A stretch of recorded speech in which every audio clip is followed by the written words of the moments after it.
بسم اللہ الرحمن الرحیم۔ السلام علیکم پیارے دوستو، آج میں آپ کو بتاؤں گا فلسطین میں ایسا کیا ہوا تھا یا ایسا کیا ہونے والا ہے۔ فلسطین انبیاء علیہ السلام کا مسکن اور سرزمین رہی ہے۔ حضرت ابراہیم علیہ السلام نے فلسطین کی طرف ہجرت فرمائی۔ اللہ تبارک و تعالیٰ نے حضرت لوط علیہ السلام کو اس عذاب سے نجات دی جو ان کی قوم پر اس جگہ نازل ہوا تھا۔ حضرت داؤد علیہ السلام نے اسی سرزمین پر سکونت رکھی اور یہیں اپنا ایک محراب بھی تعمیر فرمایا۔ حضرت سلیمان علیہ السلام اسی ملک میں بیٹھ کر سرکاری دنیا پر حکومت فرمایا کرتے تھے۔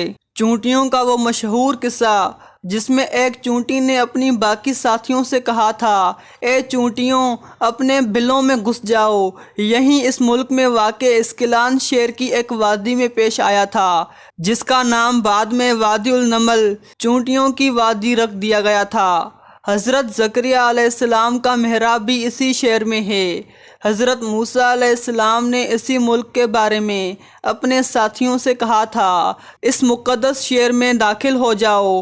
انہوں نے اس شہر کو مقدس، اس شہر کے شرک سے پاک ہونے والے انبیاء علیہ السلام کا مسکن ہونے کی وجہ سے کہا تھا۔ اس شہر میں کئی معجزات واقع پذیر ہوئے جن میں ایک کنواری بی بی حضرت مریم کے بطن سے حضرت عیسیٰ علیہ السلام کی ولادت مبارک بھی ہے۔ حضرت عیسیٰ علیہ السلام کو جو ان کی قوم نے قتل کرنا چاہا تو اللہ تبارک و تعالی نے انہیں اس شہر سے آسمان پر اٹھا لیا تھا۔ ولادت کے بعد جب عورت اپنے جسمانی کمزوری کے انتہا پر ہوتی ہے، ایسی حالت میں بی بی مریم کا کھجور کے تنے کو ہلا دینا بھی ایک معجزہ الہی ہے۔ قیامت کے علامت میں سے ایک حضرت عیسیٰ علیہ السلام کا زمین پر واپس تشریف اسی شہر کے مقام سفید مینار کے پاس ہوگا۔ اسی شہر کے ہی مقام باب لد پر حضرت عیسیٰ علیہ السلام مسیح و دجال کو قتل کریں گے۔ فلسطین ہی ارض محشر ہے۔ اس شہر میں ہی یاجوج و ماجوج کا زمین میں قتال اور فساد کا کام شروع ہوگا۔ اس شہر میں واقع پذیر ہونے والے قصوں میں سے ایک قصہ طالوت اور جالوت کا بھی ہے۔ فلسطین کو نماز کی فرضیت کے بعد مسلمانوں کا قبلہ ہونے کا اعزاز بھی حاصل ہے۔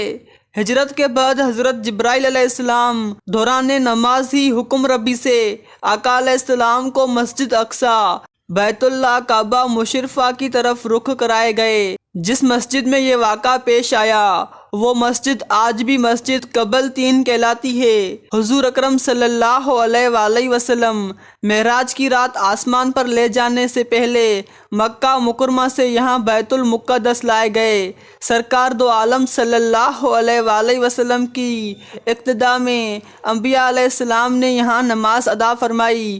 اس طرح فلسطین ایک بار پھر ساری انبیاء کا مسکن بن گیا۔ سیدنا ابو زرع رضی اللہ تعالیٰ عنہ فرماتی ہیں کہ میں نے رسول صلی اللہ علیہ وآلہ وسلم سے عرض کیا کہ زمین پر سب سے پہلی مسجد کون سی بنائی گئی؟ کہ آپ علیہ السلام نے فرمایا مسجد الحرام یعنی خانہ کعبہ۔ میں نے عرض کیا پھر کون سی مسجد بنائی گئی؟ تو آپ علیہ السلام نے فرمایا کہ مسجد اقصیٰ یعنی بیت المقدس۔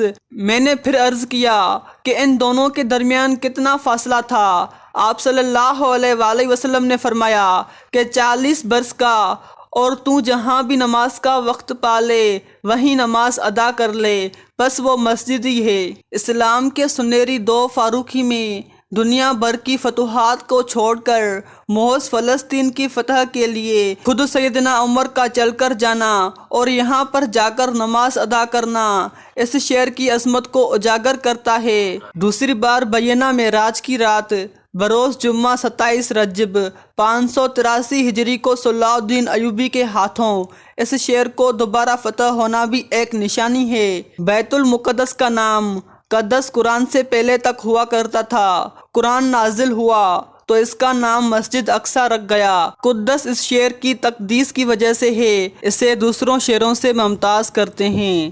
اس شہر کے حصول اور اس رومیوں کی جبر و استبداد سے بچانے کے لیے 5000 سے زیادہ صحابہ کرام رضی اللہ تعالیٰ عنہ جمیع انجام شہادت نوش کیا اور شہادت کا باب آج تک بند نہیں ہوا، سلسلہ ابھی تک چل رہا ہے۔